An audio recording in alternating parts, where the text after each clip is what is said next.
And yeah, it was a little nerve-wracking cooking for my parents, of course, you know.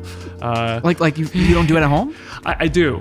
So it's funny, like, since both my parents worked all day, I during high school I would like cook them dinner after school at night, and that's how they would eat my home cooking. But when you dress it up like a restaurant, right? And exactly. There's tablecloth, candles. Because like the truth is, it's like they haven't been out to like many fine dining restaurants and stuff like that, or like any at all. So it's like they're like, oh, the portions are always too small. I'm like, but once you guys are actually there and try it, like you don't leave hungry. Yeah, I was like, it's just the pictures. I'm like, the portions are never that small.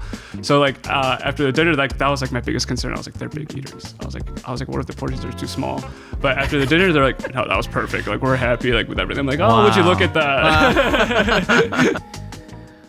I Am Consciously Curious, a podcast for those that are searching for meaning and fulfillment in their lives. My name is Victor Chan, and I'm on a mission to find out why people do what they do. I've interviewed white collar to blue collar, entrepreneurs to passion projects, and life is just too short to not produce meaningful work. Thanks for tuning in.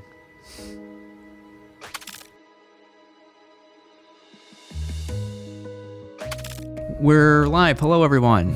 We have Chef Junho Lee in the studio. How's it going? It's going good, man. You know, just keeping busy these days, just having fun. Having lots of fun. Yeah, having lots of fun. What a time to be alive for pop-up dinners and tasting menus. Yeah, definitely. A lot of these maybe were born out of the pandemic, so we love hearing these success stories. And similar to ghost kitchens in the sense of, from an outsider's perspective, reducing overhead, and really having the ability to remain creative without the worry of rent and things like that. Sure. But before we get into all that, I got to give a shout out to Francis Almeida within the Startup Group, Start Something Group, for introducing a lot of people to each other, a lot of people that have probably similarities, but potential crossovers in maybe work.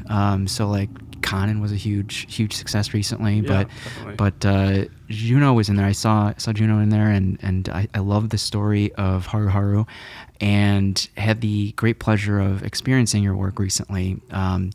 And I'm blown away. Thank you. Chicago is lucky to have you.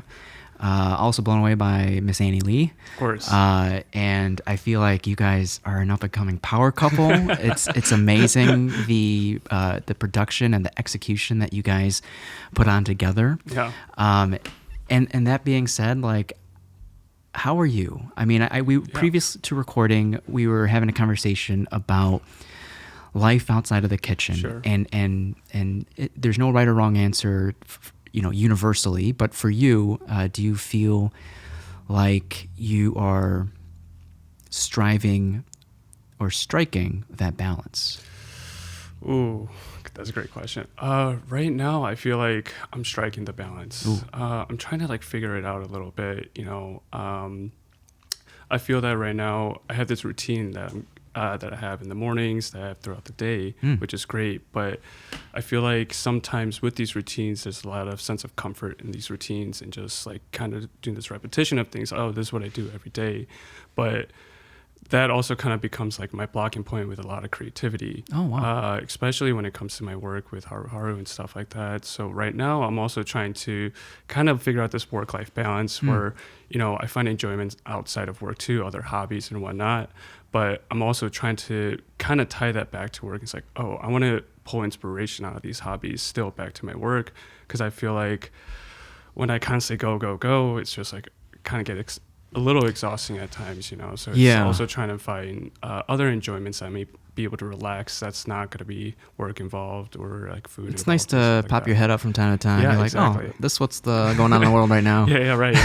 Seeing the outside air for a little bit, going back outside with this weather, which has been great. The past few days, I've been able to like kind of go outside, go back on runs and stuff like that. Which is like something I enjoy doing, which is kind of outside, just like staying in the kitchen and stuff like that and whatnot. Right now I'm just trying to like find the balance of like, what can I do outside of cooking that can still pull inspiration from into my work and into my craft? What if that wasn't even the goal? What if inspiration wasn't even the goal? But if you kept it simpler and just said, I enjoy doing this. Yeah, definitely. I don't care if anything comes from this.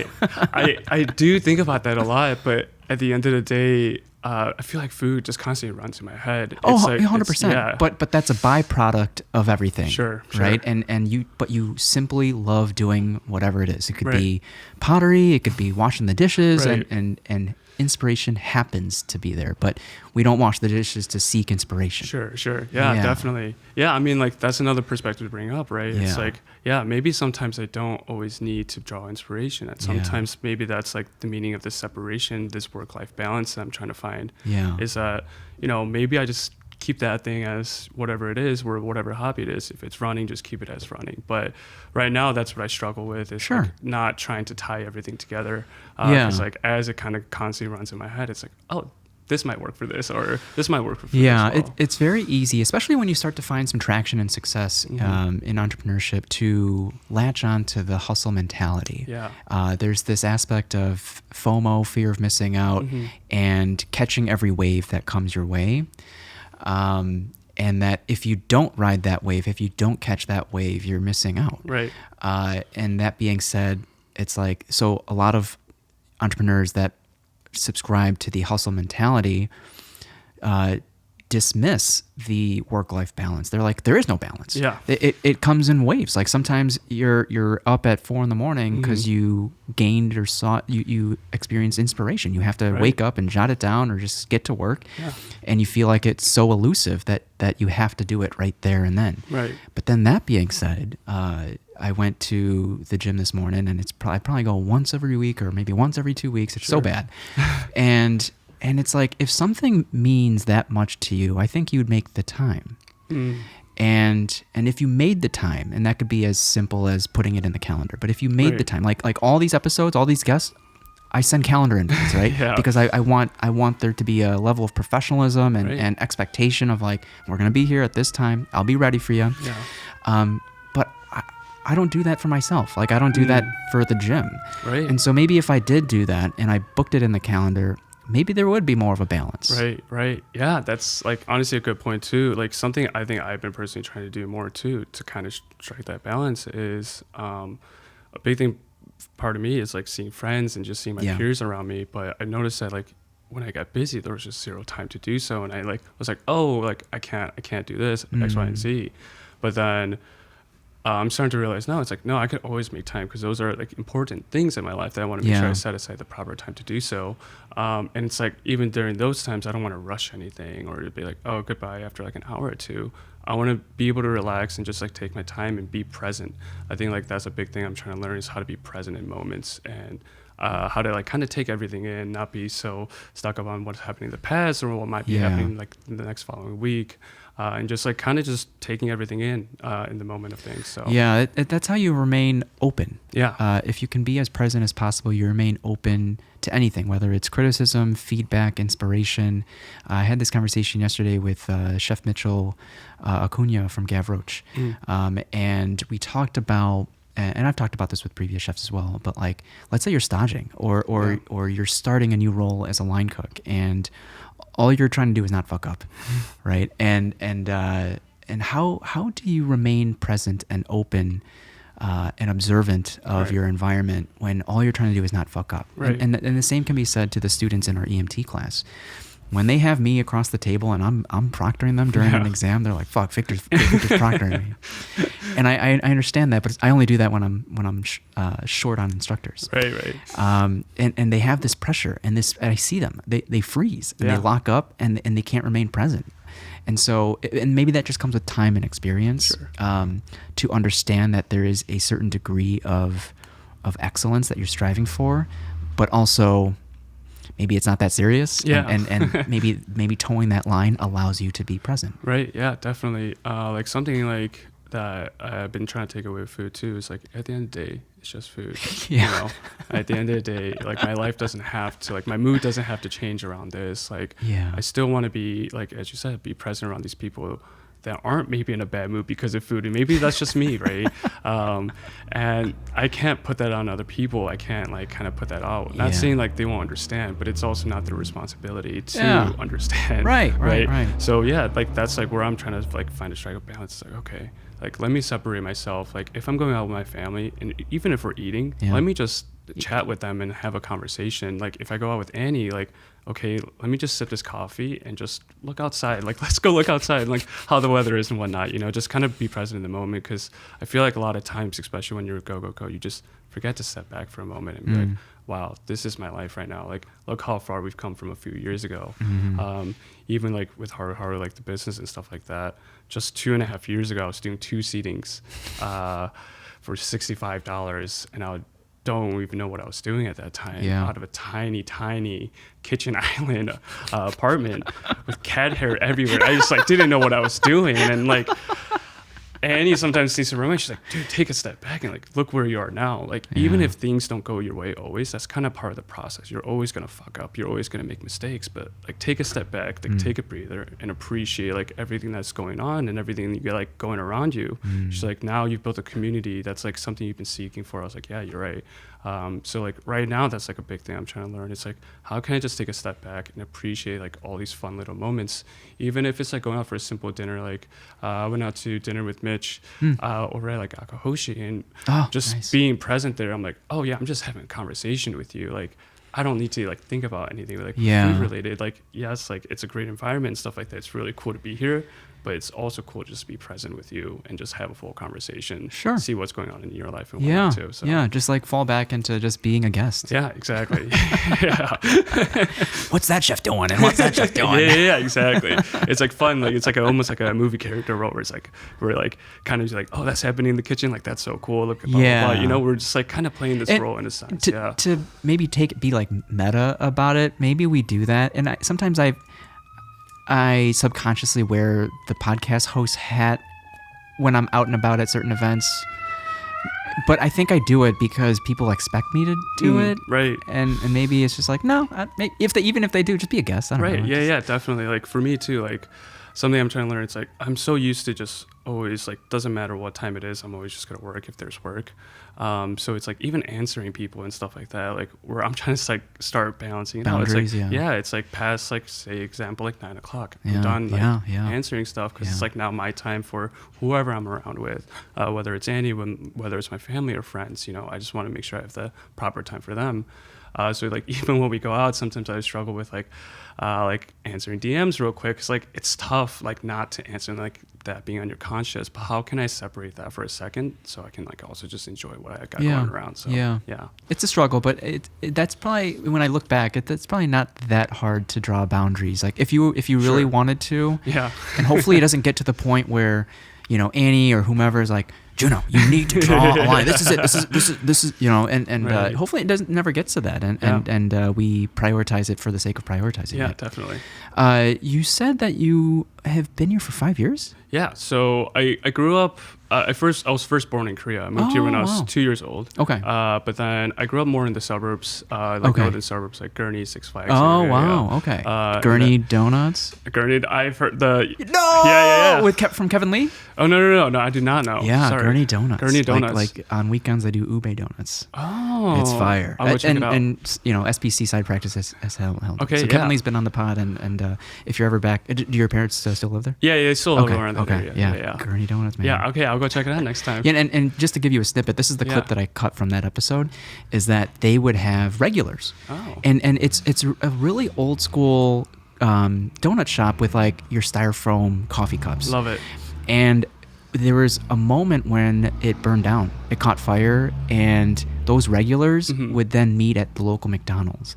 Oh. And Kevin's mom, would bring them donuts to the McDonald's. That's so funny. So they've built their own little community. Wow, yeah, that's wonderful. No, that's so great to see too. It's like, wow, like even if we are in like a fuck situation, at least I know like I got people around me that might come like back me up and stuff like that. So yeah, that's great to hear. Wow, Gurney. Okay, so was there a reason that something that attracted them to the northern suburbs? So we had a family friend that my mom grew up with. I think that was actually like one of her teachers growing up. Wow. And he lived around that area. So when we were moving from Korea, my dad like first came to check it out for a month, and then afterwards we all kind of like followed along and moved here. Yeah. It was more so like that was like the only connection we had to the U.S. because our whole family lives in Korea, essentially. Wow. So yeah, we were the first to essentially move over. So that was the only connection we had, and happens to be Gurney. So, did your parents have a prospect as far as work goes? I think My dad had something lined up. He was like Yeah. a businessman. He's been in the sales industry for a long Okay, time, but okay. I believe he was working at the cleaners at first when we were Yeah. first starting off here. But yeah, Yeah, well, sometimes you hear, parents have to reorganize their life just to make it work. yeah, definitely. It's crazy to see because we were in the paper company business before in Korea. Wow. Like that's when my dad started at, and then when we moved here, now he owns like a beauty supply store. Oh, okay. And that's kind of like what he got into. That's like what for like 10 years he managed like a store up in Kenosha, like a beauty supply store up in Kenosha, and then after that he worked as like a salesman for Kiss and stuff like that, and started doing that, and like that kind of became like his like priority and like his major, I guess, in a sense. Has he Yeah. said, or do you get the sentiment that he enjoys beauty in general, or is it just something that ended up working out? I think it's just something that ended up working out, honestly. What is there a Korean word for whatever it takes? Honestly, I can't think of it on the top of my head, but I'm sure there is. that theme, Yeah, that theme honestly. of like I will do whatever it takes. Yeah, and I think like that's kind of what my mentality is too. It's cool for me because like during my childhood, I spent a lot of time with my mom. She like kind of really took care of us because my dad was out working all the time and whatnot. Okay. So during my main childhood, I got like kind of grow up with my mom and like learn like senses of that, and that I grew up with my dad, who's like very much so like a business mind focus. So during my high school days, I got to like kind of like see what his world was like and kind nice. of get introduced to it. I was like, wow, like I totally understand why you weren't like around as much, maybe even when we were Okay. kids, because you were providing for us doing this. You were learning to do this. So like there was a bigger, grander scheme of So things. around 14, 15? I was around 15 years old when they Yeah, first opened their that's business. still kind of early. Like Yeah. kind of young to have that realization or appreciation for the sacrifice that your dad I had. think it's because like I was also working so closely with him at Okay. the beauty supply store, where I was like seeing his day to day. I'm like, you do this 7 days a week, and like it's not just like 1 month, 2 months. You've been doing this 7 days a week for like 10 years plus, and like even now you're doing 7 days. I'm like, how can you even do that? Like how is that even like a possibility? But it's his mentality, his motivation of like that grind of things, and he's like, well, who's gonna support you guys? So I'm like, oh, well, you break it down that way. But like I think first like experiencing that, and then also like I think when my mom was taking care of me and stuff like that, I was kind of too young to like really catch on to these things. But as like I got older, I'm like, oh yeah, I understand. Like you took on jobs that you didn't want to do to like, for example, support. I did martial arts growing up a lot, so she was like, yeah, I like worked in nail salons and stuff like that to eventually like support your hobbies and stuff like that too. Wow. And I'm like, wow, that's so cool to see. Like you guys are only on grind to support us, and like that's your main motivation. And I think that kind of became my main motivation when I first started like getting into this industry. I feel like not like stereotype it, but like with Asian parents, like they're not always like the most supportive when someone tells them I'm gonna go cook.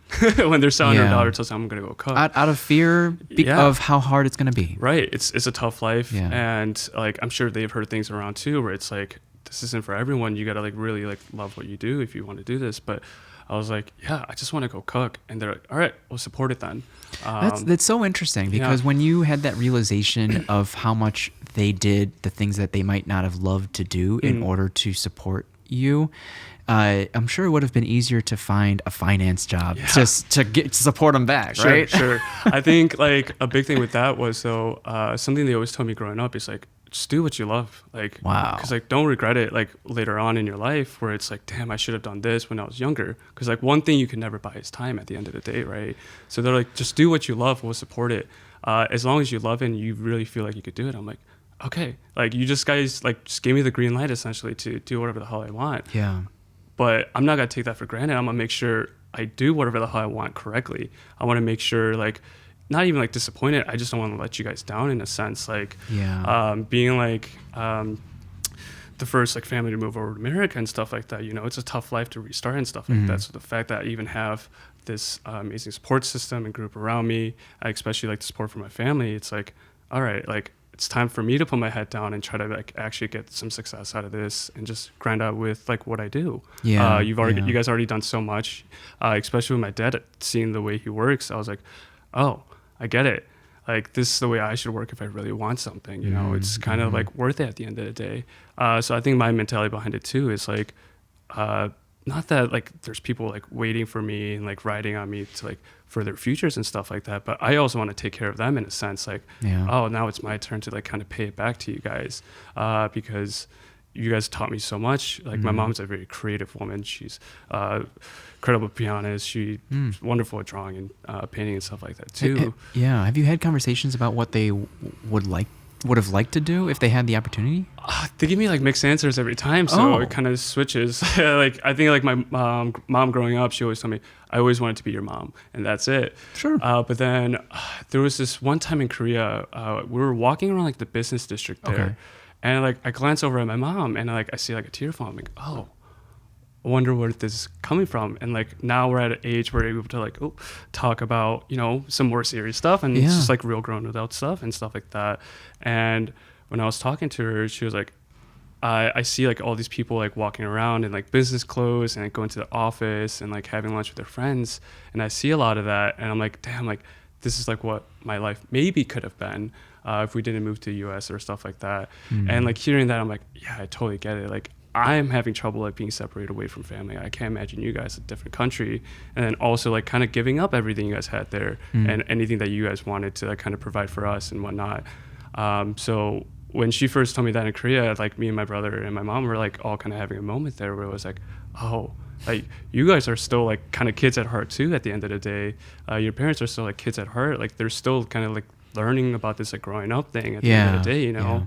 Especially with my parents, like they didn't get to like live out their 20s maybe at like the way they wanted and like have everything they wanted. So I'm like, oh, like live it out now. Like we're out of the house. Like you guys do whatever you guys want. What do you got to do to reassure them that they no longer have to provide? Right. Yeah. I just want them to like also kind of freely live and like be a kid again and be like a teen again, whatever it might be, whatever it may look like. Because it's like now it's your turn. And like now it's your chance to do so. We often forget that they're living for the first time too. Yeah, exactly. Right. Yeah. So what was growing up like in the northern suburbs? It was very much so like was it pretty diverse? Because I grew up in Palatine, so it was in northwest suburbs. I grew up more so like Grays Lake area. It was very much so like white dominant. White dominant, yeah. Majority white. Handful of Asian people and other ethnicities and whatnot. And within it sounds your home sounds warm. It's like a safe space, you know. Yeah. A lot of people say like go to your safe space. Anytime I have trouble, I just drive back to the suburbs or take the train back to the suburbs because that's like my kind of safe space. Yeah. Wow. Yeah. It's like something that was just curated over the years, and it's like not only a safe space because that's a home that I grew up in, but it's also the people that we have in there. I feel safe just like kind of kicking back and being able to relax and be myself. Did you feel like you received the do you receive love in the language that you need to receive it in? That's a good question. I think yes and no. I think that yes, in the sense that I always have, and I just wasn't able to realize, but no, in the sense that I was too young to realize to like really be like, oh, this is what love looks like. Yeah. Because like for me now, what love looks like is when I tell my parents I'm coming home, they're like, what do you want to eat? And they're like, oh, we already know. It's going to be kimchi stew. I'm like, of course. That's like what like love looks like to me now too. Of course, it's like the verbal reassurance and physical reassurance of like a hug, wherever it might be. But I think it's like those little details that really like capture for me. Or even just like a few weeks ago, they like dropped off a few things like banchans. They're like, oh, eat this at home. You guys have rice for sure. Like you guys already have a rice cooker. Like just eat this at home. Like, wow, like the fact that you guys like thought of us in this moment to like kind of drop these things off and stuff like that was really special. So yeah, I think that's something that I'm learning is like they've always shown me love in the way they know how to do it. Yeah. Because they were also really young parents, so it's like they're also like figuring things out as they go. So in that sense, I'm like, yeah, like I've received all the love that I've ever needed. It might have looked different. I might have received it differently, but it's always been there. So I think I received it in the way that I always needed because it helped me become the person I am today. But I just don't think I realized it the way they intended it to. Oh, of course, back then, yeah. Yeah. Okay, I'm happy. That's amazing. Yeah. I feel like you realize it at an earlier age than most. As well. When did you start start thinking about what you might want to do with your life? Yeah, definitely. So originally I wanted to become an actor or a director. I wanted to get into like the film industry. Were there some movies or TV shows that you were looking up to, or? Honestly, it was just like, I was a big fan of like Marvel series growing up and stuff like that too. Stanley and his work, but it was also just the fact that I didn't see a lot of like Asian people into film and stuff like that at that time until like Crazy Rich Asians and all those movies started coming out. What do you think of Kim's Convenience? I love Kim's Convenience. I love Kim's Convenience. Yeah, I love that show. My brother first showed me that when I was in high school. I watched it so much. I was like, this show is so funny. I'm glad. Okay. Yeah, there has to be a little mutual agreement there. Okay, good. But yeah, I wanted to do that originally. But then a big part of that too was I just always wanted to be on screen for some reason. I was like, oh, it would be really cool to like kind of like be on screen. I'll be like, my mom could see me, my friends could see me. Like that'd be cool. Like not even for the fame of it, more so like I just wanted to like kind of live in this like fake reality of like another character in a sense. So I found a lot of interest in that. But then I was in this public service class in high school, and for that public service class, we did like veterans breakfast. We cooked for like senior homes and like did like a whole like production thing for them. We did like Santa at Pads, was just like going to a pad shelter and like donating Christmas gifts to kids. What's a pad shelter? Essentially, it is a like homeless shelter or a soup kitchen, essentially. And we call it for Santa at Pads. I've never heard of that. Yeah, it's like they do it at this like local church by me, Grace Lake. But every year we do Santa at Pads there, and essentially like we'll grab donations and like gifts, and like we'll wrap it up, give it to kids. We'll provide them with a meal and stuff like that too. But anytime we did those projects, I was always like kind of cooking and like always like part of the kitchen stuff. Even if I wasn't assigned that role, I was always just like there, and I was like, oh, like this is really interesting and fun. And then my senior year, I was like kind of deciding like, what am I going to do? Like, do I want to go to Columbia College to study film and like directing and acting and stuff like that? Or do I kind of like want to try something else? And then my teacher at that time, Mr. Cherico, he was like, why don't you try cooking for the whole class and like see how you like it, and then from there like let's see what you want to do. So I was looking at different schools like Johnson Wales, I was looking at CIA in New York and all these schools, and Kendall College also popped up. So I was like, oh, like sure, like let me try it out and like see how it goes. So we made these like fried chicken tacos the night before. Oh shoot! Stayed up till like 4 a.m. and then school starts at like 7:30. So essentially like stay up till 4 a.m. Is that still how it goes these days? Sometimes. In all honesty, some things don't change. But yeah, I was like, stayed up, and then I like served it to everybody, made some mac and cheese too, and like salad, just like the basics, and everybody loved it. And that moment, I realized like I didn't love food. I love like the people's like reaction to food. Yeah. I love like they like enjoyed everything that I like made for them, because like the amount of time that it took, like the labors of love, and seeing their reactions, I was like, oh, like this is like a different like adrenaline feeling that I've never experienced before. I was like, this is really cool. And I also like grew up cooking with my mom. My mom's an incredible cook. So like I remember third grade cracking my first egg into like the pan and stuff like that, and I was like, this is like so cool. I'm like, I'm a chef now. The alchemy, you're just like watching things change. And I'll make the nastiest stuff at home too, right? Because I was always experimenting, like watching PBS, watch like a lot of Anthony Bourdain, even like Gordon Ramsay and stuff like that growing up, you know. Rachel Ray, Yan Can Cook, Emerald. And like watching all those, I was like, oh, I want to try experimenting. So I'll make some of the nastiest stuff and like make my mom taste it. I'm like, hey, is it good? Is it good? Even if it wasn't good, she would tell me it's great. But there's a few times where she's like, I actually can't eat this. I was like, yeah, that's fair. But I think like I always like had, I guess it was like started off as a hobby. It started off as like kind of like something I just enjoyed doing. And then after experiencing that in high school for cooking for everybody, I was like, oh no, I love this. I was like, this is what I want to do. And I was always a smart kid and stuff like that too. And I was just like, I just don't think I could do any more school. I don't think I could do any more book stuff. I want to like do something with my hands to get moving. So 2020 was my high school graduation year. And that was the year of the pandemic also. So like springtime, March is when my high school got cut. So I decided to just go to Kendall early. So I cooked for the whole class around like February-ish. When you say whole class, like that one class or the graduating class? So there was 3 different classes for that public service class. So all 3 classes came. They got to eat. Yeah. Oh, wow. How? So what are we talking, like 60 people? Around 60, 70 people, Oh, yeah. my goodness. Yeah. That's why I was just like... And you were a one-man show at the... It was me and another buddy, that one of my like best friends Wow. during high school. Yeah. We just stayed up all night cooking together. First pop-up. First Haru Haru pop-up at Gray's Lake Central High School. That's where it all started. And there's layers. I mean, what a joy it is to see everyone's reaction as they're eating. Yeah. And you're probably still getting that these days, but Yeah, you're also definitely. realizing that there are levels to validation. Yeah. Like there's levels to a palate.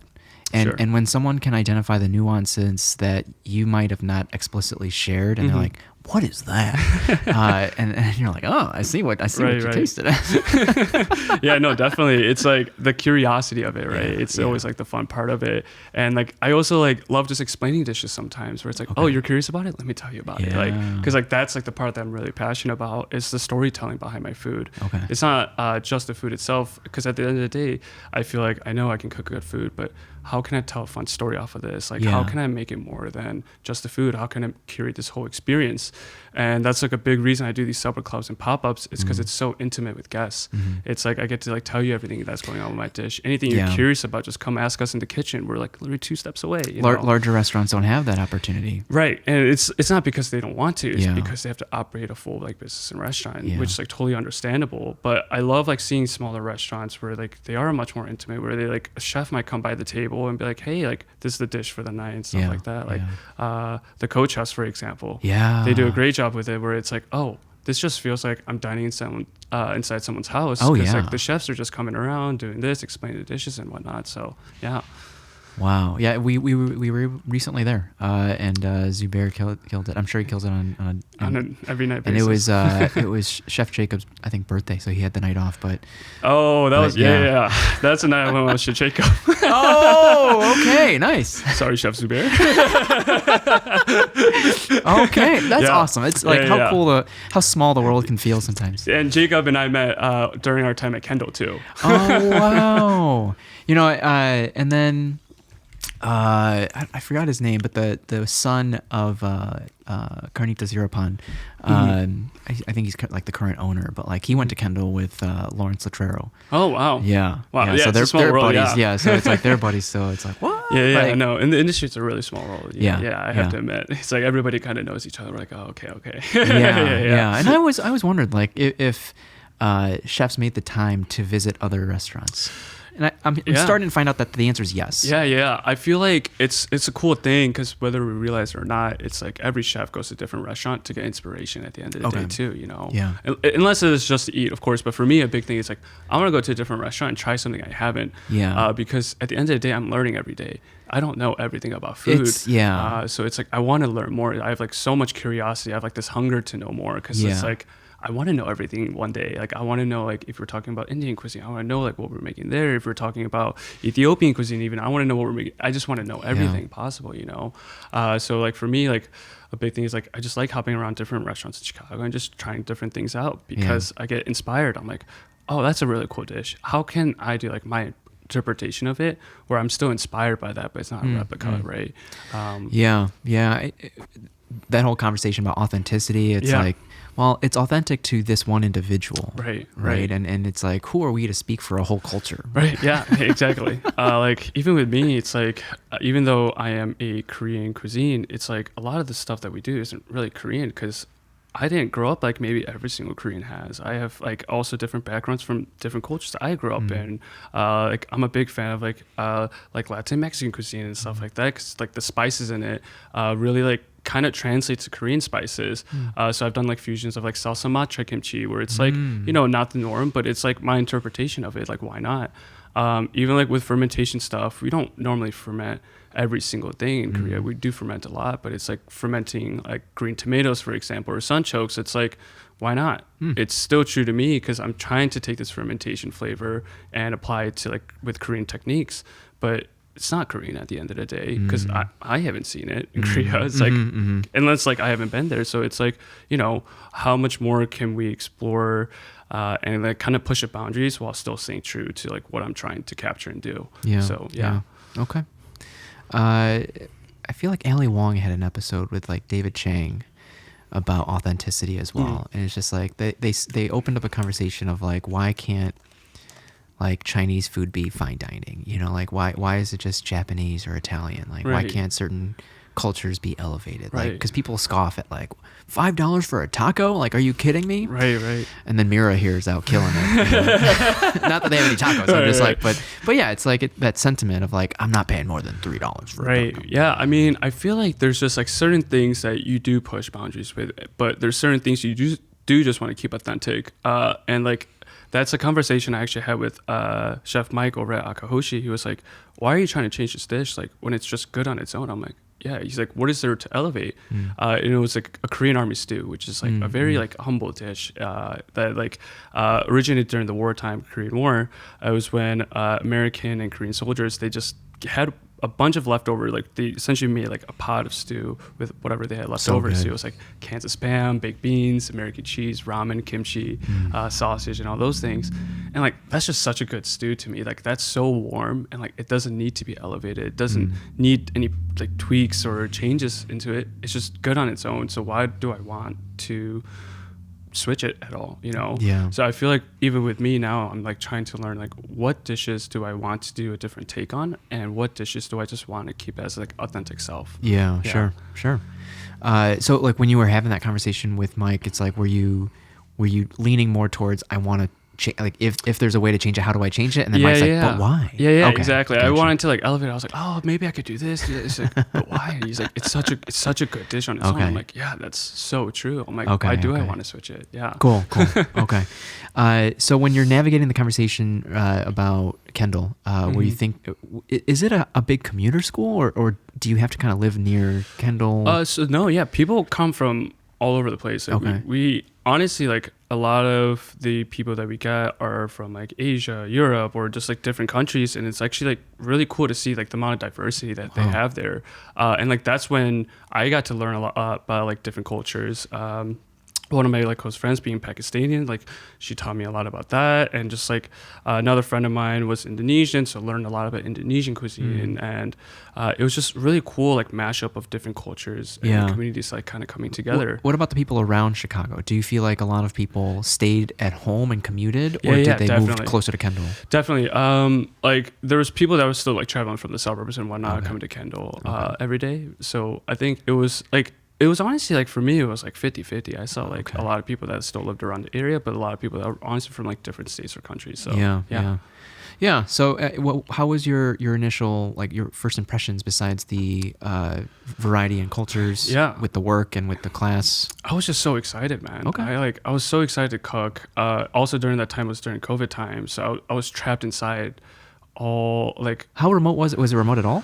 So this is the I've never fun heard part. This story. Yeah. So it's crazy to learn cooking remotely. Like that's kind of crazy to even like say out loud. But we had classes 2 days of the week, and the other classes were remote. Oh wow! So I feel like my time and like my experience at Kendall might look different than a lot of other people's, because that was the first time we went through like a full pandemic like that, in like as long as I've been alive.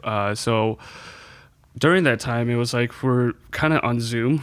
And that's like when everyone's still figuring out Zoom and like how to work it and stuff. So we were like on Zoom for like 3 days of the week, but 2 days of the week we'd go in just for 4 hours and just do class like that.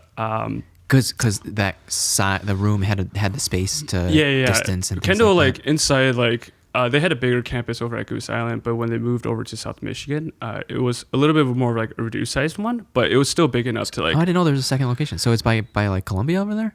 Yeah, they have like it literally like they still have it up there. It literally says like Kendall College. It's like right on Goose Island. No, the Michigan one. Oh yeah, it's right next to.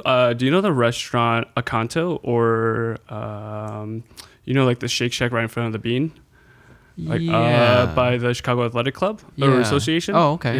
So that far south. Okay. It's right on South Michigan, right in front of like the Bean and stuff like that. Wow. Yeah, it's really cool. It's beautiful view of like their dining room up there. They have like a student ran like dining room. on the 7th floor, and you like see like the They whole have that view. at the Gusana one too, right? Yeah, they had it there too, Okay. and they brought it back over to Oh, I South didn't know. Michigan. You see like all Millennium Park right there, and it's a beautiful spot. Okay. Yeah. Oh wow. Man, that's a lot. And Yeah. and around this time, you were starting to hear restaurants closing down, right? Yeah, so this was during the time, like especially during the pandemic, everyone was having it really tough. So like, I remember David Chang, the owner of like Mahufuku and stuff, like he's like, don't be a chef, and like I forgot what podcast or like what show he said that on, but he got like a lot of hate from it. But like I also understood because it's like it's really tough. Like how are you supposed to like cook food for people when they can't come see you, like if you can't cook for them, you know what I'm saying? Yeah. So that's when I also feel like a lot of these like pop-ups and stuff like Sure. that started. Was like a lot of these people were in like lockdown, so they had to cook for themselves as like Yeah. a survival and like living thing, and like some people might have found passion out of It's that interesting, too, and you know? then you start share like social media. You're at the intersection of Yeah. sharing what you just cooked, Right. and if you happen to love cooking, and then happen to love cooking for other people, Yeah. then the other people see what you just made, be like, "Can you make that for me?" Yeah, exactly. And like it's really cool to see too, because like I kind of love like the whole boom of like food and stuff like that, Yeah. especially after the pandemic, of how everyone just like loves it. Everyone's like Yeah. chefs now. I'm like, this is so great to see. I'm like, this community out here. So there's enough of the pie for everyone. yeah, yeah, Okay. exactly. Enough slices, Okay. hopefully. Yeah, yeah. But yeah, like that was an interesting experience. I think definitely like going through a pandemic, trying to learn how to cook, virtually essentially. But I think that's also the time when I was able to create a lot for myself. Where in the sense like I was buying like 10-pack bags or 5-pound bags of like potatoes every single day, just like doing my knife cuts, because like we weren't physically there doing it every day. So I was like, this is so fun to me. I'm gonna make mashed potato for like the next 2 weeks because I have so many potatoes. Okay. But then during that time, since I was alone, I was able to just like kind of do more research on my own, watch different videos, like study different restaurants, see what they do. So I started creating a lot in like the housing apartment that I was at there, just like by myself. I was like, oh, I'm gonna try create this Okay, dish. so try they create had this dish. they had dorms in a way. Yeah. Okay. They I never knew provided that. dorms, but it's like around like a 15-20 minute walk. Yeah. So like the UC housing. So it's 15-20 minute walk from Kendall, but yeah, they still Huh. had dormitories there and stuff like that, which was nice. Yeah. And did you kind of do these extracurricular activities with a buddy? Like, did you kind of push each other? So like during my time at Kendall, yeah, there was this one Indonesian friend I had named Hendy. He was definitely someone that like I like riffraffed a lot with, like kind of riffraff, and like kind of like shot different ideas with and stuff like that. He was very like meticulous. He like really paid attention to details of things. So Yeah. I was like, oh, like I needed more of that with my cooking too, because like for me like. In Korean culture, we have this thing called sonmat, which means hand taste. So we just like kind of throw stuff around. There's no exact measurements. Even when we ferment things, it's like we just know the taste. We have it by memory, you know, and like we have this seasoned hand essentially that's gonna season the dish. But with him, he was like, it has to be like exactly 25 Precise, grams. yeah. I'm like, okay. I'm like, this is like a new world I have to learn. Because like some people like even now like I understand now. Obviously, I'm like, yeah, you need precision because you got to be able to replicate it again and again. Yeah. So yeah, it's how do you like- teach someone that? Yeah, right? exactly. You can't teach someone that, so you gotta essentially do the work of like measuring. At what everything point out. did you start wanting to replicate your mom's or grandmother's recipes? And I'm sure they had a seasoned yeah. hand as well. It's just like, well, Yeah, damn, definitely. I need precision now. It was honestly after my time at Parachute. Okay, so we're moving ahead. Oh, sorry. No, I didn't know. Oh. I didn't know how far down the Oh, line. got it. So, like, did you finish Kendall? I did. Yeah. You did. Not admit. I don't hear that too often. Yeah. So I originally wasn't going to finish. I originally was gonna go work at a restaurant full time, but Yeah. then one of my teachers, Mark Sabe, shout out to him. He's big figure in my cooking life. Huh. He was like, hey, like I know I like told you like to like go to this restaurant work, but he's like, you should stay at Kendall. He's like, I feel like if you finished, there's gonna be something else out there for you that might be a better opportunity, or just like something else you might be able to do. And I think if you stayed, you might be able to like have the time to figure that out. So I was like, you know what, like you're a mentor figure that I really trust and look up to. So I'm gonna listen to you because you probably know better than Despite the $20,000. despite that, because like at that time too, I was like 19 years old, so I was like, Yeah. what do I know? You know, I was like, I might as well Right, listen to right. someone like that's a little bit older than me, a little bit more experienced. Sure. So I ended up staying, and like that ended up becoming one of the best decisions I've made. So that kind of like led everything that I do now. So So what did you gain then?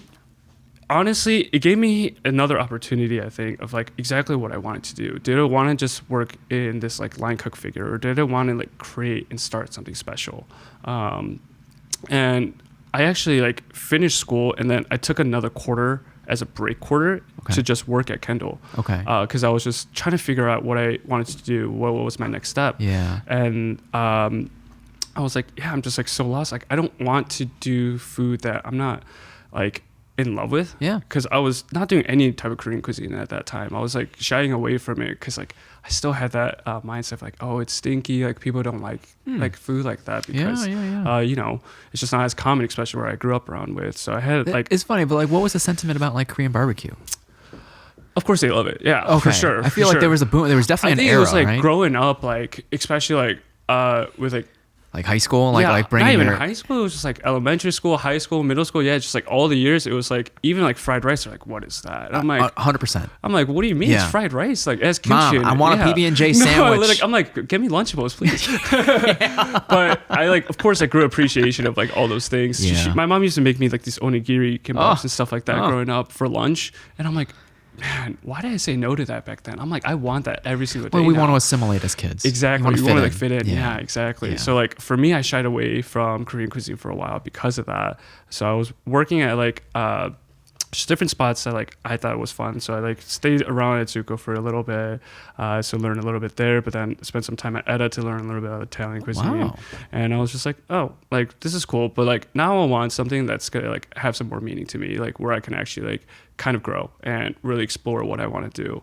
And as I waited around, that's when that opportunity of Parachute came, essentially. Okay. Yeah. Okay. As a line cook? Yes, I started off as like a line cook, but then I was also part of like the R&D team to help reopen the restaurant. Yeah. That's got to be very fulfilling. Yeah. To have your ideas valued and eventually maybe put on the menu. Yeah, definitely. I mean, it was cool to be part of their process of it and kind of seeing how a restaurant gets built up from the ground, essentially. Have you been to Zhang? I have not yet. Yeah. No, I've definitely. I know it was on Mitch's list when they did the buyouts, but like I know when you told me that, I was like, I picked during the pandemic they had a Thanksgiving kimchi pie or whatever like that, and I picked up and it looked beautiful in there, but I gotta put it on the list. I definitely want to go check it out. There. Yeah, what he's doing seems really cool. So I've been wanting to go check it out. Okay, Yeah, well, definitely. it's cool to hear that Korean cuisine can be elevated like that. Yeah, definitely. Right. It's like, who would have thought? And I think like that's something that's really cool about Chicago right now. It's like, it's not even just Korean cuisine. It's a lot of different like Asian cultures that are like kind of coming up, especially like with Filipino cuisine, obviously. Like Sama, and then also like Francis killing the game with all that too. But yeah, it's cool to see like kind of like Asian culture being like normalized with food, I guess. Like now it's like, oh, like let's go get Korean barbecue or like let's go get hot pie. And like that's a normal thing now, which I'm like, whoa. How far we come. This is so cool. When was the last time someone said Lunchables? No, like literally, yeah. Right. You don't even see those things like stores anymore, but it's like, it's so cool to like kind of see that because I'm like, I wish this was there like multiple years ago when I was a kid growing up, but it's also like, oh, at least I have it now. Well, we're paving the way for the next generation. You know, exactly. It's like, I wonder what the next generation is going to want to change or want to bring forth, which is very interesting. And if we'll ever feel like we're the old heads and like we're stuck in our ways, you know. I know that's like the thing that I'm scared of right now. It's like when am I gonna be like the one that's like the oldest in the group? No, I'm not changing. Yeah. I'm not doing that. I don't know. And so, what do you like? What I felt like Parachute was formative. Like, what did you take away? Like, was it the appreciation? Was it new skills? Was it seeing what's possible with Korean food? Yeah, I mean, I feel like it was definitely the possibility of like what's possible with Korean food. Okay. They focus a lot on using like good ingredients, high quality ingredients, and then representing Korean food in that way. So working closely with like farmers market, getting like the creme de la creme of like gochujang and like all these soy sauces. Like we had this single gochujang packet that was like 225 grams in there. It cost $25. And I was using like 6-7 of those a day. So I'm like, whew. And that's just for like a dressing, right? Yeah. Like just to kind of like put into perspective. So they like really cared about the quality and things of that. So I was able to, that was like when I was also first like tapped into the farmers market world. Where I was like, oh, this is really cool. Like I don't need to buy groceries from grocery stores. I can go to the farmers market and like support local farmers and stuff like that. But a big takeaway for me was honestly like just knowing how to grind out work. You know, even on days that you don't want to, you just got to kind of go in and do it. Yeah. And if you truly love it, you're just gonna go in and do it. Like no excuses, essentially.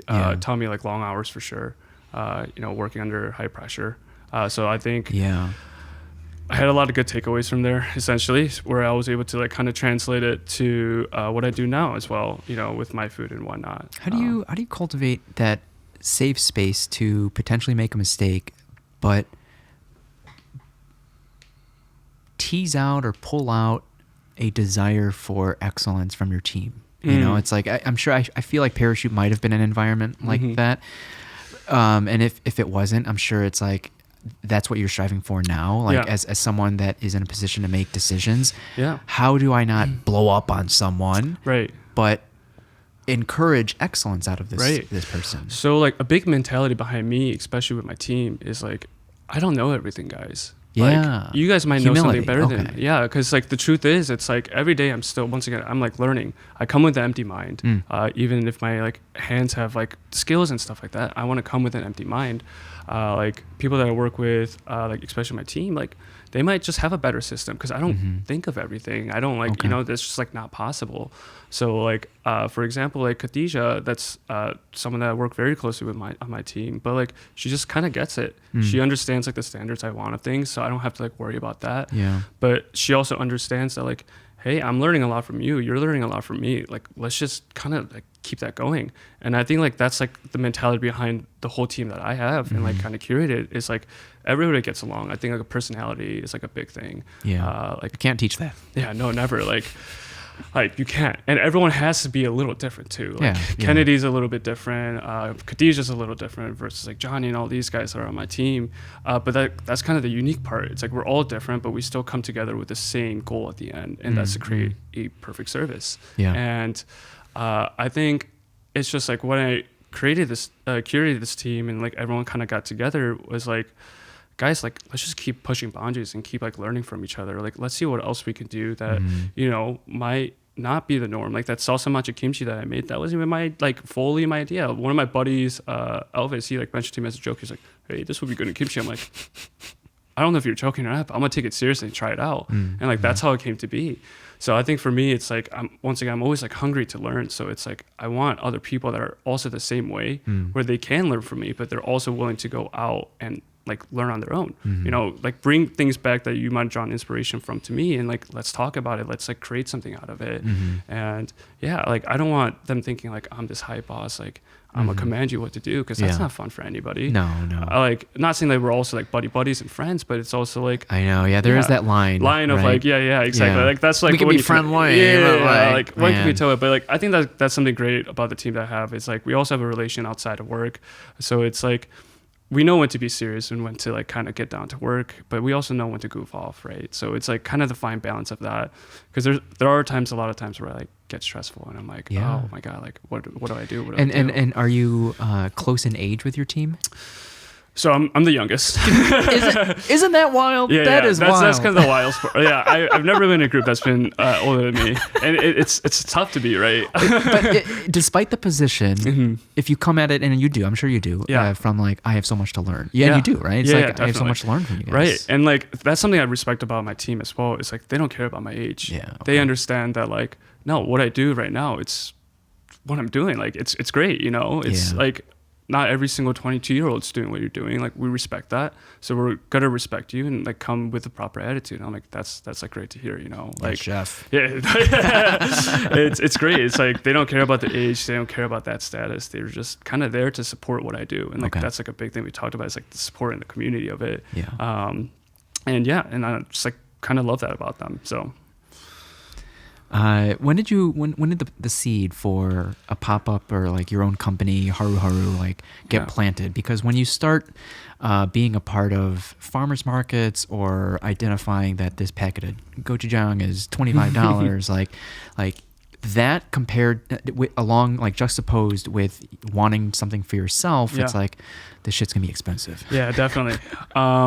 I don't know. Like, I think for me, sorry, can you ask that question one more time? Sure. It's the realization of how much work and money might go into starting your own thing, especially as an artisan, as a craftsman, you want the best ingredients, Yeah, and you want to definitely. support local, and that comes at a cost. Yeah, definitely. I mean, for me, it's like I'm a person that doesn't like to wait. If I like want something, I just want to get it done. You know, like it like bothers me too much. So even when I first started Haru Haru, like that first 2 seatings that I was doing for 6 weeks, essentially, I like just never really spent my earnings on Haru Haru on anything else but on Haru Haru back itself. into Because at that time I was also working over at Bon Appetit, so I had a job that essentially covers rent. But then Haru Haru was like something I was doing on top of that. Sure. So I was like, okay, if I cover rent, everything I make up. But it could feed itself. Yeah, exactly. So I was like, all right, let's just like invest everything into it, and like let's just see how far we can get it at. So like, essentially for like the first year, I went from doing 2 people to 10 people, and was able to get like a dining room table and everything like that, get more plateware to start seeing more guests, and it was like a shitload of money, and I was like, oh my god. I was like, this is so expensive to buy plateware. Oh, the cost was so expensive. Yeah, the cost was so expensive, but then also... but it especially if it's like a company, these are all written off.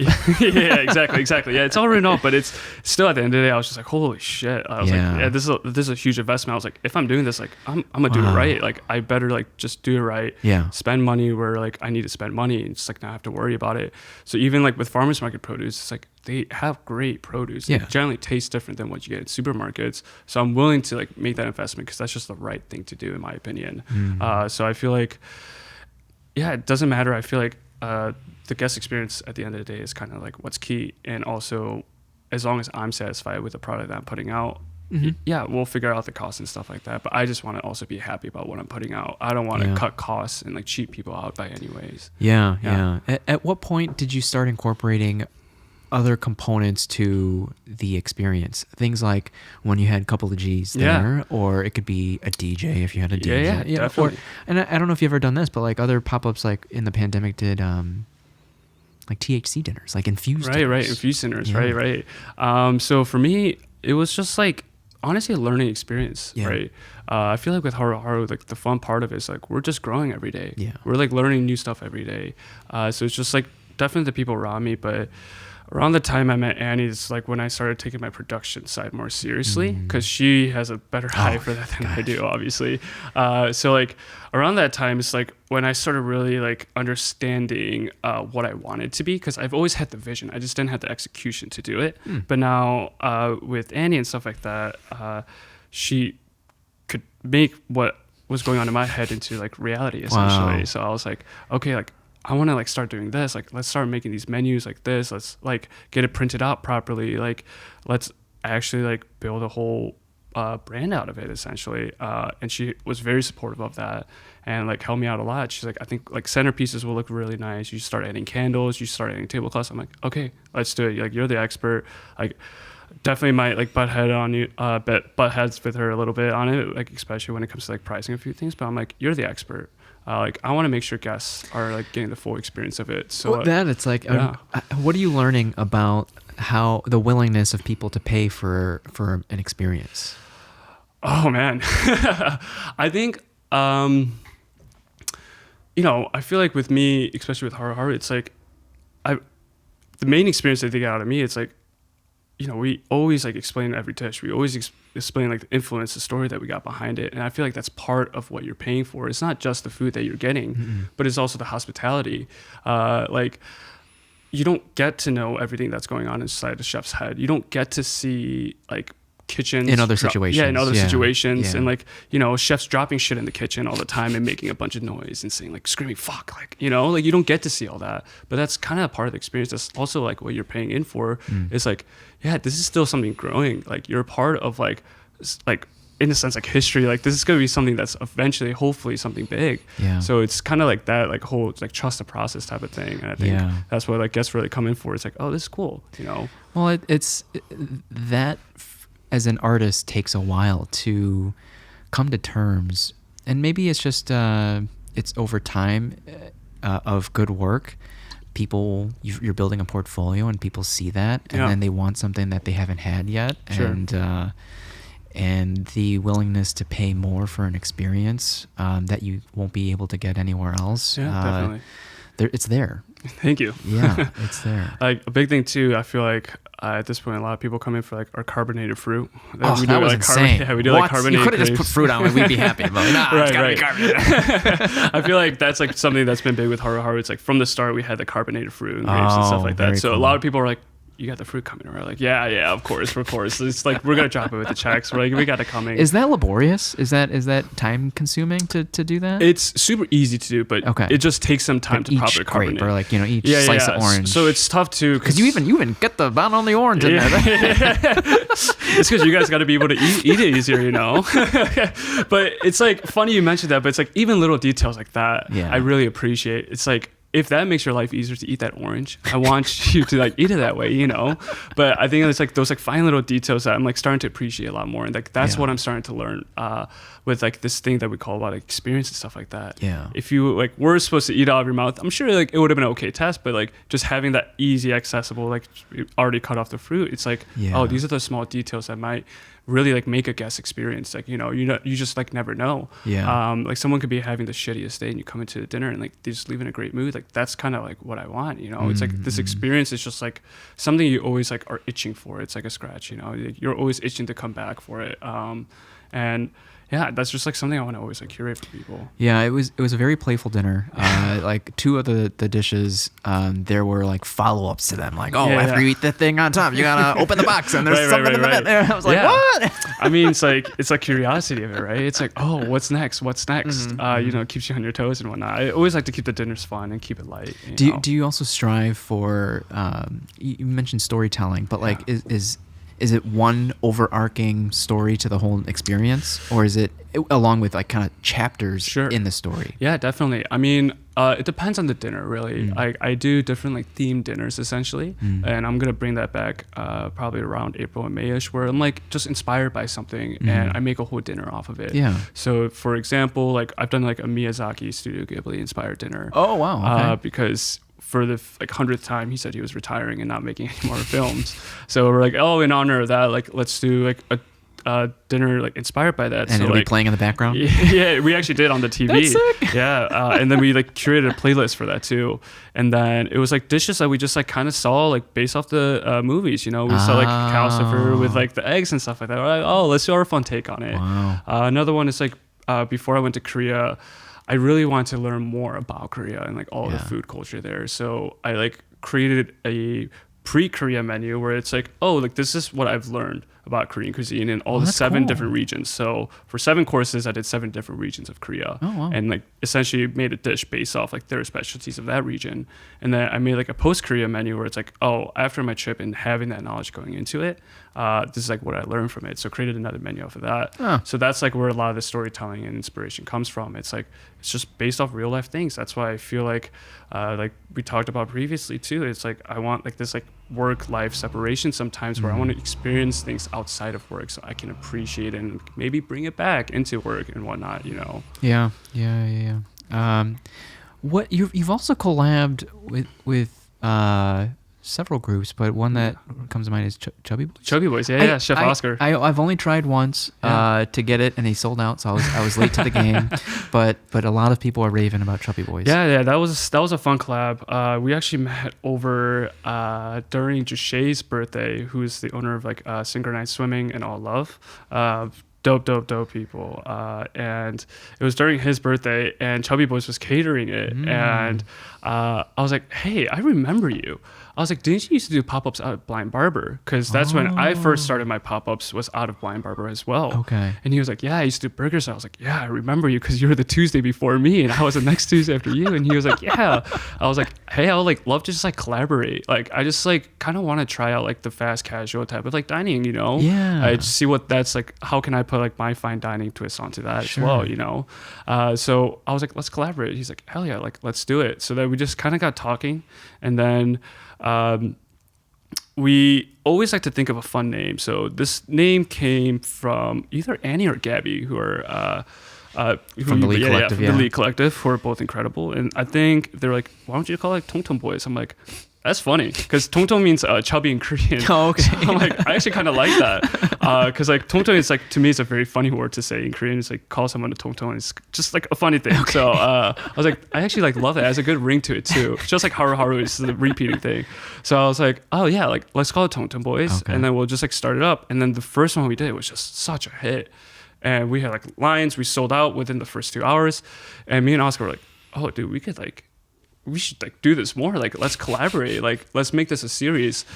So then, yeah, that's essentially how Tongtong Boys got started. Was like, What did you make? Was it a sandwich as so well? yeah, we did a breakfast sandwich called a Tongtong breakfast sandwich. It was his breakfast sandwich essentially, but we added a fermented tomato jam combined with his onion jam. We did a scallion salad with sesame oil, the fluffy egg, of course, American cheese, and then the first one we made our own hash browns. We made these Korean style hash browns. I shit you not, probably took like 4 or 5 hours to finish for that pop-up. So we're like, okay, we're not gonna do that again because that just took way too much time. But and then a chashu pork, I did it the way that my mom made bosam growing up, which is like this braised pork belly dish. Okay. So I kind of did it in the iteration of that, and then we added the braising liquid and the tare. We combined it with that and added it on top of the meat, and that's essentially the sandwich. But that's like kind of like the staple sandwich we got going on. But like now we're like kind of like putting in new items like the Tongtong Philly cheesesteak. Like it was a recent one. That was like a really fun one we did. In the next pop-up we actually have planned on March 22nd. Okay. That's gonna be over at Spilt Milk. Oh, nice. In Logan, and we're gonna like do a whole nother menu, but we're still keeping that breakfast sandwich because like, that would be like fun to. Is like, that's where Umami Q is? He was there. He was there? I haven't met him. I Now haven't met actually, Charlie. Chubby Boys is actually taking over for the Good residency. for them. Yeah. So are they leaving Drip then? No, staying there. Okay, as so well. just different Just days. doing both. Okay. Same days, morning and night. Get out of essentially. here. Oscar's crazy. I know. That's what I told him. I'm like, so you're telling me right now you're just gonna work all day? Get it in one day, and then I'm literally. chilling the other 6 days. Yeah, I think he's like training someone over at Drip to like take over morning shifts while he's not there, but then doing the nights. But I'm still like, you're crazy for that. That is wild. Yeah, that's quality like night and day. But yeah, it's just something really fun. Like him and I also, like when we work together, we just kind of click with it. Like when we come up with menus, it's like, oh yeah, let's do this, let's do this, boom. Kindred done. spirits. Yeah, no, literally. And like we also just like come up with the same ideas. So I'm like, oh, like this just works well, and like this is just like something so fun that like, kind of gets me away from like some of the fine dining stuff that I do, and like gives me the separation that I need from it. Sure. Because like as fun and like as much as I enjoy the dinners that I do, it's also can be very stressful and a lot to plan out as I have like many more roles for that. But with Chubby Boys, it's like, oh no, we just get to serve this and like kind of see everybody enjoy kind of the vibe and like the ambience that we get from people enjoying our food. So yeah, I feel like it's just like a different experience for it. Okay. Yeah. Okay. These days, what do you think is the percentage breakdown between tasting menus and maybe like private chefing? If you're still doing that. Yeah. So during the winter months, I did a lot more private chefing work because one, the farmers markets aren't open unless you go to the one up in Avondale, which is the Green City one. But like even then, it's like we're in the Midwest. We only have like so much going on around us, in all honesty, unless I like get it from California or somewhere else. But like that's not really local. Then that kind of defeats the purpose. So I did a lot more like private dining around then. But now that spring season, summer season is kind of coming back up, now I'm gonna start doing a bunch of pop-ups. I'm gonna do like Maba #2 coming out this sometime soon as well for that. So like I have a lot of stuff planned essentially to kind of like run it back. But I think especially during the winter season, it's like holiday season. There's like New Year's, there's Christmas, there's like Thanksgiving and all that. So it's just like busy with private dining during that time for sure. Okay. Yeah. Did your parents get to make it to the first Maba? So no, they were going to make it, and then that week my dad had to get called into work because one of our workers couldn't show up. Sure. But I showed them the videos and everything. It was very special. But they actually did come into one of my supper clubs a few months ago, and that was their first one in the 2.5 years I've been doing it. And like to you, was that a good time to come? Like in the sense of like you're honing it in, you're making it more refined, and so like rather than on the first pop up, it's like they came at a good time. Yeah, no, definitely. I'm very happy they came at the time they did because I was able to like fully show them the experience I curate for other people too, and like more of like I guess like it's already like what's the word that I'm looking for? It's not like a beginning stage of things. It's already like something that's already processed. So it was really cool. It was really special. It was like my mom, my dad, my brother, and his girlfriend. They all dined in at the same time and same day. And yeah, it was a little nerve-wracking cooking for my parents, of course, Like you don't do it at home? I do. So it's funny, like, since both my parents worked all day, I during high school I would like cook them dinner after school at night, and that's how they would eat my home cooking. But when you dress it up like a restaurant, right? and exactly. there's tablecloth, candles. Because like the truth is, it's like they haven't been out to like many fine dining restaurants and stuff like that, or like any at all. So it's like they're like, oh, the portions are always too small. I'm like, but once you guys are actually there and try it, like you don't leave hungry. Yeah, I was like, it's just the pictures. I'm like, the portions are never that small. So like after the dinner, like that was like my biggest concern. I was like, they're big eaters. I was like, what if the portions are too small? But after the dinner, they're like, no, that was perfect. Like we're happy like with everything. I'm like, oh, would you look at that? When's the next one? Yeah, no, literally, yeah. So like even now, like they're like, we want to come to one of your like Tong Tong Boys pop-ups and stuff like that. I'm like, oh my goodness, wow, that's like so special to me, and like that's so cool that like even now they're like still supporting it and whatnot. So it's great to see that. That's a drive. It's like an hour and a half. That's not a pretty drive, especially with traffic. Chicago traffic goes crazy. Sure. Yeah.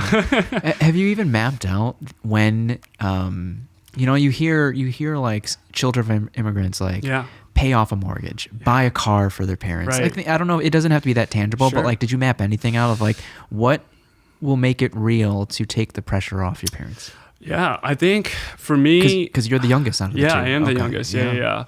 Me and my older brother, but I don't know. So it's funny. My mom always like, when you were a kid, you always said like, you'll get me maids, you'll get me like these cars, all these things. Like you said, I'll like get a big house. She's like, I should have recorded that when you were younger. And I'm glad she's poking you. No, yeah. She always like drops hints like that where it's like really funny. We're all like kind of kidding around.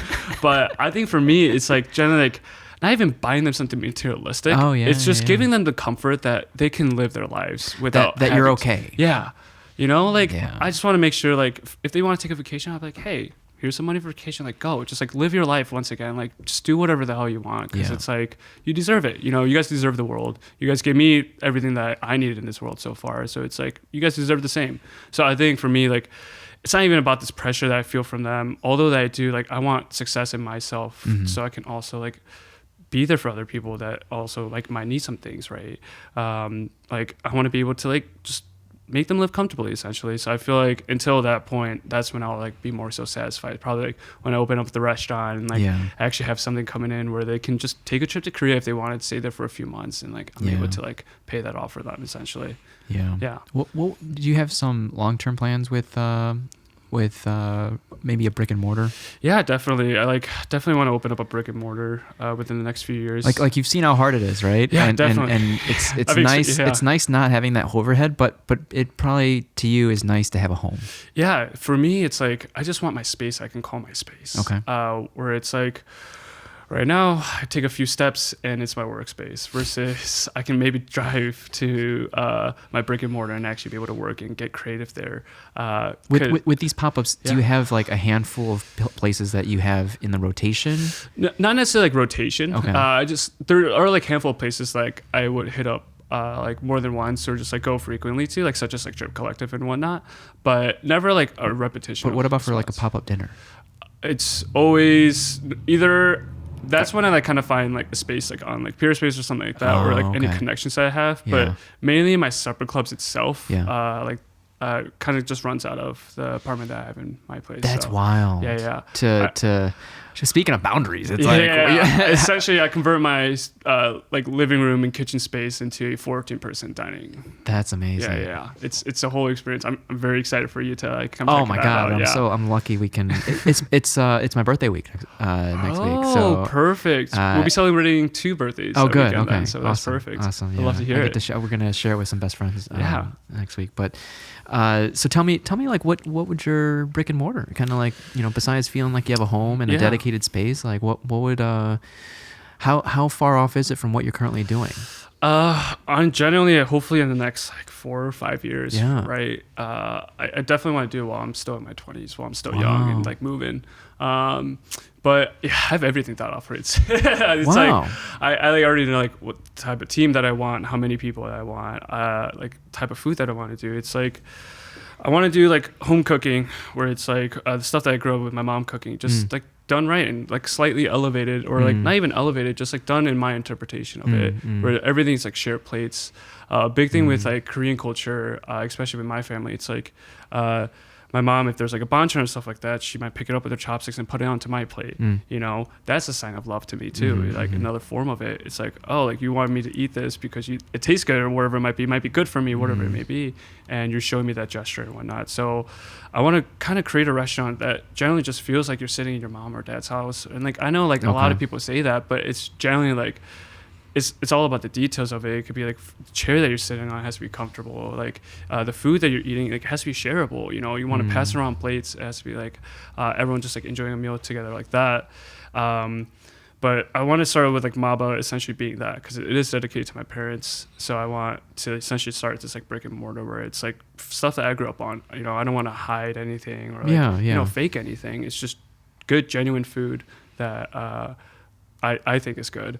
And I want to use like local seasonal ingredients still and just do my interpretations on it. It may not look like every single Korean household. It may not even look like mine, but like that's fine. Like I just wanted to do food. We're done like, trying to make everyone happy. Exactly. Like there was like this like Curtis Duffy like in this I forgot what it was, like an interview or article. He said like, I don't cook food for other people. Like I cook food for myself. And I was like, that's not true. I was like, there's no way, right? But I thought more about it. I was like, yeah, that's true. Like I'm not always trying to please guests. I also have to be happy with my work and satisfied with it before other guests can really appreciate it. Because if I'm not happy with it, I'm not serving it. So how are other people supposed to ever like get it in the first place or appreciate it either? Yeah. So yeah, I think like with that, I just want like a small like mom and pop shop type of like dining area where it's just like something very intimate. Kind of like at the end of Always Be My Maybe with Ali Wong. Right. Yeah. I know exactly what you're talking about. Exactly. No, exactly. Like, it's just like that comfort and that coziness. Like, I want my space to be your safe space. Like, if you just want good food and you're having a bad day, come to my space and like eat this food. Like, it might make you feel better. What else? Buy & Co. By Lawrence, or Boonies by Joe. Yeah, Boonies. That's one of our favorite spots to go to. Yeah, that cut was insane. Yeah. Okay, and then eventually it grows into whatever it is. Like the chef that comes to mind, we recently tried Valhalla. That was insane. Yeah. I still want to go check it out. Probably our favorite outside of ever, but like our favorite tasting menu. Yeah. I definitely want to check it out. Yeah, I've been wanting to kind of go check out more different tasting menus around the city. And Chef Steven, from what little we talked with him, like seemed like such a down to earth, just chill dude. Yeah, what he's doing looks incredible. So is there anything else you want to put out there that we haven't talked about yet? Yeah, I mean, it's not necessarily anything I want to put out, but I feel like something I guess I want to talk to you about more so was like, I feel like something as entrepreneurs or something that we struggle with a lot is like this identity of us getting this kind of like, you're like double checking yourself. You're getting a lot of imposter syndrome is the word I'm looking for. You know, and I feel like with this whole journey of Haru Haru, it's been like a fun one to learn. It's like with this imposter syndrome, like, am I doing this right anymore? Like, am I like, you know, is what I'm doing correct? So I guess a question for you now, it's my time to interview you in a sense. It's like, you know, whenever you face like this roadblock or like this sense like self-doubt, it's like kind of what draws you out of it and like what makes you like no, you know, what I'm doing is correct. You know, everything that I've done up until this point might be correct. You know. Yeah, it's a very subjective and personal answer. And I don't know, I think the right answer is the one you go with. As far as making decisions. And the podcast was born at a time of imposter syndrome. When I left the ambulance role, and I was now teaching this EMT class, teaching something you're no longer a part of. Can you imagine just like no longer cooking, but you're teaching at Kendall? Yeah. And you're like, fuck, what am I doing? Like these students are looking at me like a joke, and you're sharing the same stories and same anecdotes, and you're kind of like on autopilot, and you're just doing the same thing. And it was a podcast guest that reframed my perspective and shared how hard it is to find something that you're pretty good at, as far as like you're a good communicator, you're a good teacher. It's you get to help people get to where they want to go. Yeah. And this is a vessel to meet interesting people Yeah. and share life wisdom to whoever wants to hear it. Yeah, that's incredible. And so we have 17-year-olds to 65-year-olds take this class, and the common goal is to become EMTs. But I sprinkle some life nuggets here Yeah, and there, of course. similar to what we're talking about right now. But to be honest, like we have a team of 30 that teach for me. Wow. And I, at this point, ensure and improve the student and instructor experience. Yeah. And so like we're always like, I'm looking at touch points, I'm looking at interactions, and how can we always improve that experience, as I'm sure you are, but I am getting further and further removed from the actual process. So Sure. as far as dealing with imposter syndrome, there's a few ways to look at it. If you're still in it, only take criticism from others that are in it, Right. like you are. And then the only way through imposter syndrome is to continue doing the work. Sure. And through doing the work, I think you'll realize that you're doing it. Yeah. Like You're just living the fine. life, yeah. Yeah, you're fine. No matter how far off the path you feel like you're at, you're in it. Yeah, And so definitely. you're definitely not an imposter. And if you wanted to validate it by external factors, well, think about how full these buyouts are. Sure, These yeah. pop-up dinners, and how long the line is for Tong Tong and these breakfast sandwiches. Like that's one way to look at and revalidating how well you're doing. Sure. As well. So I think a lot of people, if not everyone, deals with some form of imposter syndrome, and Always, yeah. that's very natural to feel like you're not good enough. And another good place to start is like, what is your source of validation? Right. Is it like, let's say you had, with the restaurant, and a chef comes in. That would be a great source of validation. Yeah, like, sure. Yeah. are they going to like it? Right. And or your parents, like Yeah. the reason why we started this is for your parents. It's like, do they like it? Yeah, definitely. And if they like it, then who else do we need to appease? Sure.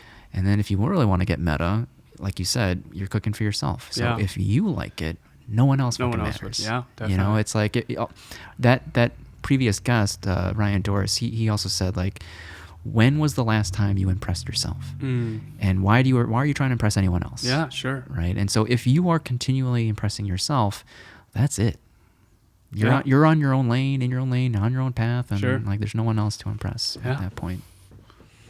Wise words. It's simpler than you think, right? Yeah, It's like we definitely. don't have to overcomplicate it. Yeah, definitely. I think that's something like I personally will learn more over time. It's Yeah. not like I have this like crazy imposter syndrome, like where I'm like having a life crisis, but No. it's also like there's definitely days where you're like kind of self-employed, and it's like, damn, like why can't I motivate myself to like go do this, go do that, you know? And like maybe like imposter syndrome is not even the right word, but it's like, yeah, it's tougher some days when you're like self-employed and like having to motivate yourself to do more, Yeah. It's like when does that kind of stop, and like when am I kind of like in a flow of things more? It doesn't. Yeah, right. It doesn't. In the sense of like when you become more like you become an operator, and when that happens, you kind of get further removed from the creative, Sure. and the art that put you in there in the first place. Yeah. And if it's not something that you can handle, and it's tough in the very beginning, you might have to find a way to delegate. Yeah, definitely. Right? Bring in like put this off to the accountant, a bookkeeper, Sure.